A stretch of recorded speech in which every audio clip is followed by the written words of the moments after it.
Surgery లేకుండా sciatica, spondylitis, frozen shoulder కి కేవలం 45 నిమిషాలలో నొప్పి లేని అత్యాధునిక చికిత్స ప్రాణ పెయిన్ క్లినిక్. పాన్ ఇండియా మూవీలా 1000 కోట్లు కలెక్ట్ చేయకపోయినా లాభాలు అంతకంటే ఎక్కువే. ఇండియాలో 5-6 భాషల్లో రిలీజ్ కాలేదు, ఒక్క తెలుగులోనే విడుదలై బాక్సాఫీస్ ని మడత పెట్టేసింది. సినిమా రిలీజ్ అయిన 20వ రోజు కూడా రికార్డు సాధించిన ఆ సినిమా ఏంటి? Have a look. సంక్రాంతి వెళ్లిపోయి 20 రోజులైనా సంక్రాంతికి వస్తున్న హడావిడి తగ్గలేదు. తెలుగులో మాత్రమే రిలీజ్ అయిన సినిమాల్లో ఎక్కువ వసూళ్లు సాధించిన సినిమాగా రికార్డ్ క్రియేట్ చేసింది. 20 రోజుల్లో 303 కోట్ల గ్రాస్ కలెక్ట్ చేసినట్టు ప్రకటించారు. ఇక షేర్ అయితే 150 కోట్ల మార్క్ దాటేసి 151 కోట్లకు చేరింది. భారీ లాభాలు ఎలా ఉంటాయో సంక్రాంతికి వస్తున్నాం చూపించింది. సినిమాను 50 కోట్లకు అమ్మితే 151 కోట్ల షేర్ తో 100 కోట్ల లాభం తీసుకొచ్చింది. ఎంత క్రేజ్ ఉన్న ప్రాజెక్ట్ అయినా బ్రేక్ ఈవెన్ అయితే చాలనుకుంటున్న టైంలో 3 లాభాలు తీసుకురావడం విశేషం. సంక్రాంతికి వస్తున్నాం అల వైకుంఠపురంలో రికార్డుపై కన్నేసింది. తెలుగు, మలయాళంలో రిలీజ్ అయిన అల వైకుంఠపురంలో 160 కోట్ల షేర్ కలెక్ట్ చేసింది. ఇంకో 9 కోట్లు వస్తే సంక్రాంతికి వస్తున్నాం టాప్ లో నిలుస్తుంది. అది ఒక్క తెలుగులోనే రిలీజ్ అయి ఈ రికార్డు క్రియేట్ చేస్తోంది. తండ్రి రిలీజ్ తర్వాత వసూలు తగ్గినా సినిమాకు ఇంకో 10 నుంచి 15 రోజులు లాంగ్ రన్ ఉంటుందని అంచనా. ఇప్పటి వరకు రోజుకి కోటి రాబడుతున్న సంక్రాంతికి వస్తున్నాం ఓవర్సీస్ లో $3.5 మిలియన్ తీసుకొచ్చింది. దుల్కర్ సల్మాన్ మలయాళ హీరో అంటే ఇక నమ్మడం కష్టమే. టాలీవుడ్ లో తప్ప మాతృభాష మలయాళంలో కూడా నటించడం లేదు. లక్కీ భాస్కర్ తర్వాత నటిస్తున్న సినిమా పూర్తయిందో లేదో మరో మూవీ సెట్స్ పైకి తెచ్చేశాడు. డేట్స్ అన్ని తెలుగు సినిమాలకే ఇచ్చి భారీ రెమ్యునరేషన్ తీసుకెళ్లిపోతున్నాడు. ఎలాగో చూద్దామా. దుల్కర్ త్రివేంద్రంలో కంటే హైదరాబాద్లోనే ఎక్కువగా ఉంటున్నాడు. మలయాళ సినిమా కింగ్ ఆఫ్ కోతా డిజాస్టర్ తర్వాత తెలుగు సినిమా తప్ప మరొకటి చేయలేదు. 2 తెలుగు సినిమాలతో ఇక్కడే పాతుకుపోయాడు. మన యంగ్ హీరోలు నాని, విజయ్ దేవరకొండ మూవీస్ పాన్ ఇండియాగా రిలీజ్ అయినా ఇంతవరకు తెలుగులో తప్ప మరో లాంగ్వేజ్ లో హిట్ కాలేదు. వీళ్ళిద్దరితో పోలిస్తే దుల్కర్ కున్న మార్కెట్ పెద్దదే. అందుకనే తెలుగు దర్శక నిర్మాతలు దుల్కర్ ని ప్రిఫర్ చేస్తున్నారు. మహానటి సీతారామం లక్కీ భాస్కర్ తో దుల్కర్ హ్యాట్రిక్ కొట్టాడు. లక్కీ భాస్కర్ తో 100 కోట్ల గ్రాస్, 50 కోట్ల షేర్ దాటాడు. థియేటర్స్ లోనే కాదు ఓటీటీ ఆడియన్స్ ని ఆకట్టుకుని టాప్ రేటింగ్ లో నిలిచింది. టాలీవుడ్ ఆడియన్స్ కి బాగా దగ్గర కావడంతో తెలుగులో తప్ప మరో లాంగ్వేజ్ లో నటించడం లేదు దుల్కర్. లక్కీ భాస్కర్ రిలీజ్ కాకుండానే దుల్కర్ తెలుగులో 2 తెలుగు సినిమాలను లైన్ లో పెట్టాడు. దుల్కర్, రానా కలిసి కాంతా మూవీ నిర్మిస్తూ నటిస్తున్నారు. సెల్వమణి సెల్వరాజ్ దర్శకుడు. 1950లో మద్రాస్ బ్యాక్ డ్రాప్ లో జరిగే కథాంశంతో పీరియాడిక్ డ్రామాగా రూపొందుతోంది. మిస్టర్ బచ్చన్ భామ భాగ్యశ్రీ బోర్సే దుల్కర్ తో జతకడుతోంది. సీతారామం నిర్మించిన స్వప్న మూవీస్ దుల్కర్ తో ఆకాశంలో ఒక తార సినిమాను స్టార్ట్ చేసింది. పవన్ సాధినేని డైరెక్షన్ లో రూపొందుతున్న సినిమా కూడా పాన్ ఇండియాగా రిలీజ్ అవుతోంది. యంగ్ హీరోస్ లో పాన్ ఇండియా ఇమేజ్ ఉన్న ఏకైక హీరో దుల్కర్ కావడంతో తెలుగు దర్శక నిర్మాతలు ఈ మలయాళ హీరోను ఎక్కువగా ప్రిఫర్ చేస్తున్నారు. మలయాళం, తమిళ్ ఇమేజ్ ఉండడం దుల్కర్ కు కలిసొస్తోంది. తెలుగు హీరోల కంటే ఎక్కువగా సినిమాలు చేసేస్తూ ఏడాది 2 సినిమాలతో వస్తున్నాడు. కొన్ని పాటలను కొందరితో పాడిస్తేనే రక్తి కడుతుంది. ఇలాంటి గాత్రాలు అరుదుగా ఉంటాయి. 2 ఏళ్ల క్రితం మెలోడీ సాంగ్స్ ని సిద్ శ్రీరామ్తో పాడిస్తే హైప్ వచ్చింది. అలాగే కొన్ని జానపద పాటలను రాయలసీమ మాండలికంలో పాడాల్సి వస్తే వెంటనే పెంచల్ దాస్ వాయిస్ గుర్తుకొస్తుంది. పవన్ కోసం పెంచల్ దాస్ పాట రాశారు. వృత్తిరీత్యా డ్రాయింగ్ మాస్టర్ అయిన పెంచల్ దాస్ కృష్ణార్జున యుద్ధంలో దారి చూడు దమ్ము చూడు సాంగ్ తో సినిమా ఇండస్ట్రీలోకి అడుగుపెట్టారు. ఈ పాటను రాయడమే కాదు హార్మోని పెట్టెతో పాడుతూ కనిపించారు. ఆ తర్వాత తెలుగులో పాపులర్ సాంగ్స్ పాడి సంథింగ్ స్పెషల్ గా నిలిచారు పెంచల్ దాస్.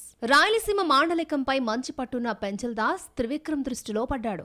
అరవింద్ సమేత వీరరాఘవ షూటింగ్ నడిచినంత కాలం చిత్ర యూనిట్ తోనే ఉంటూ రాయలసీమ యాసలో ఎలా మాట్లాడాలో ట్రైనింగ్ ఇచ్చాడు. పాటలు, మాటల రచయితగా, గాయకుడిగా అరవింద సమేత వీరరాఘవ పెంచల్ దాస్ కు ప్రత్యేక గుర్తింపును తీసుకొచ్చింది.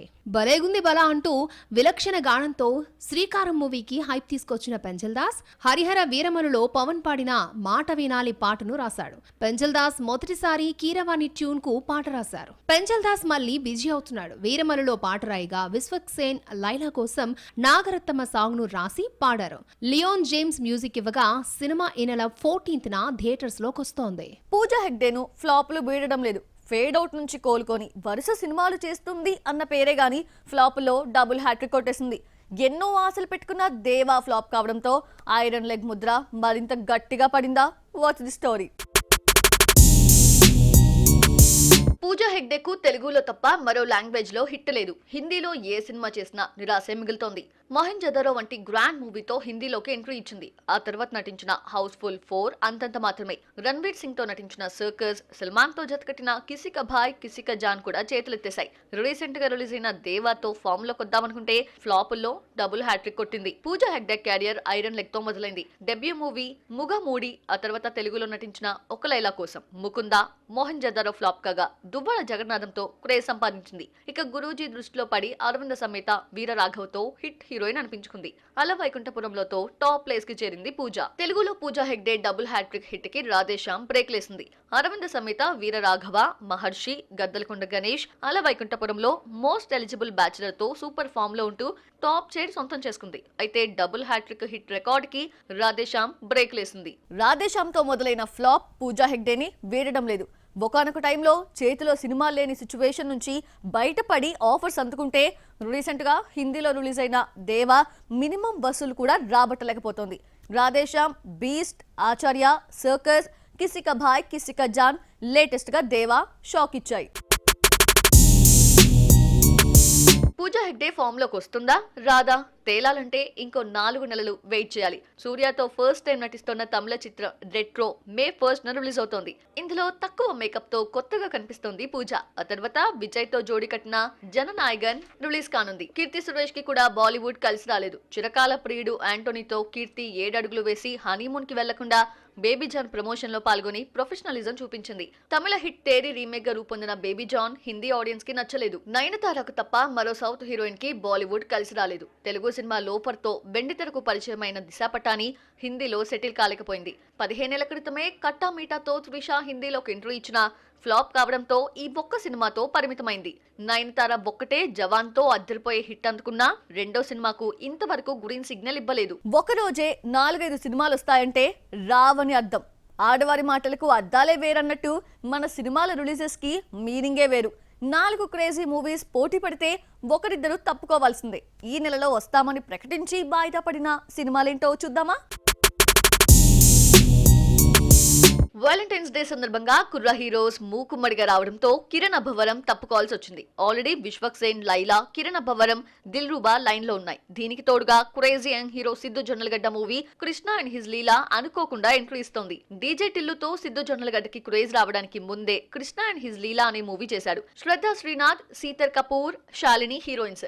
లవ్ అండ్ రొమాంటిక్ గా రూపొందిన ఈ సినిమా కరోనా కారణంగా 2020లో ఆహాలో స్ట్రీమ్ అయింది. ఆ తర్వాత రిలీజ్ అయిన డీజే టిల్లు, టిల్లు స్క్వేర్ తో సిద్ధు స్టార్ బాయ్ గా ఎదిగాడు. ఈ క్రేజ్ ని క్యాష్ చేసుకోవడానికి ఓటీటీలో రిలీజ్ అయిన కృష్ణ అండ్ హిజ్ లీలాను వాలంటైన్స్ డే సందర్భంగా 14న థియేటర్స్ లోకి తీసుకొస్తున్నారు. చూస్తుంటే సందీప్ కిషన్ నటించిన మజాకా కూడా వాయిదా పడే ఛాన్స్ ఉంది. 21న వస్తుందని ప్రకటించినా ప్రమోషన్ స్టార్ట్ చేయలేదు. 14న రావాల్సిన దిల్రూబా, 26th రిలీజ్ కావాల్సిన మజాకా మరో రిలీజ్ డేట్ ఫిక్స్ చేసుకోబోతున్నాయంటూ ప్రచారం జరుగుతోంది. రవితేజతో ధమాకా తీసిన త్రినాథరావు నక్కిన మజాకాను డైరెక్ట్ చేశాడు.